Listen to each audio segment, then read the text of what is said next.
Hello friends, welcome in my channel. आज हम nested loop पढ़ेंगे कि नेस्टेड लूप किस हिसाब से वर्क करता है असेंबली लैंग्वेज में। मुझे उम्मीद है कि आपको नेस्टेड लूप का कॉन्सेप्ट तो होगा कि नेस्टेड लूप क्या होता है, क्योंकि आपने हाई लेवल लैंग्वेजेस में पढ़ा होगा। बेसिकली नेस्टेड लूप होता है कि loop inside a loop, loop के अंदर एक और लूप हो, उसको हम कहते हैं नेस्टेड लूप। आज हम असेंबली में देखेंगे कि नेस्टेड लूप किस हिसाब से हम नेस्टेड लूप का इस्तेमाल करते हैं। लेट्स स्टार्ट कोडिंग स्टार्ट करते हैं हम नेस्टेड लूप की। ओके, सबसे पहले डायरेक्टरीज लिखते हैं, model small dot data dot code. Okay, let's start. मैं एक लूप लगाता हूँ, लूप L1। ओके, और इसको मैं यहाँ पे इसका लेबल लगा देता हूँ L1। ओके, ये एक लूप हो गया हमारा। अब हमने क्या करना है, नेस्टेड लूप लगाना है, यानी इस लूप के अंदर एक लूप और हो। तो मैं इस लूप के अंदर एक और लूप लगा देता हूँ, उसको भी मैंने डिफाइन कर दिया। ये क्या हुआ कि हमारा एक लूप के अंदर एक और लूप हो गया। ये हमारा आउटर लूप है L1, और ये इसके अंदर एक और लूप है जिसको मैंने L2 का लेबल लगाया हुआ है। राइट, अब मैं यहाँ पे CS रजिस्टर में मूव करवाता हूँ जितनी दफा मैंने इस लूप को चलाना है। सपोज मैं यहाँ पे 5 मूव करवा देता हूँ, और मैं यहाँ पे क्या करता हूँ, एक छोटी सी चीज को हम प्रिंट करवा लेते हैं। मूव DL रजिस्टर में मूव करवा देते हैं हम स्टार मूव करवा देता हूँ। सर्विस रूटीन को कॉल करवाता हूँ 02, देन मैं इंटरप्ट को कॉल करवाता हूँ INT21H। अब हम इस लूप को चलाएंगे, देखें कि क्या होता है। ये लूप इनसाइड लूप है।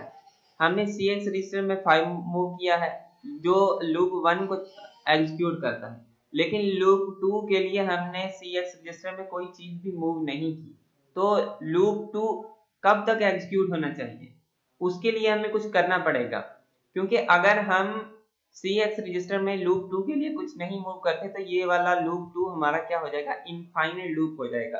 ये टर्मिनेट नहीं होगा। जैसे ही लूप 1 अपने अंदर आएगा तो उसके बॉडी में लूप 2 होगा। लूप 2 के लिए कोई CS रजिस्टर डिफाइन नहीं है जो उसको टर्मिनेट करे, तो ये इनफाइनाइट हो जाएगा। हम इसको देखते हैं, मैं आपको रन करवा के दिखाता हूँ। ओके, देखें ये लूप क्या हो गया, हमारा इनफाइनाइट हो गया। ये चलता रहेगा क्योंकि CX रजिस्टर लूप 2 के लिए हमने कोई CX रजिस्टर डिफाइन नहीं किया जहां पे क्या हो कि लूप 2 के लिए उसकी कंडीशन डिफाइन हो। तो सबसे पहले सपोज मैं यहाँ पे मूव CX रजिस्टर में 3 मूव करवा देता हूँ। ये क्या हो गया, ये लूप 2 के लिए हो गया।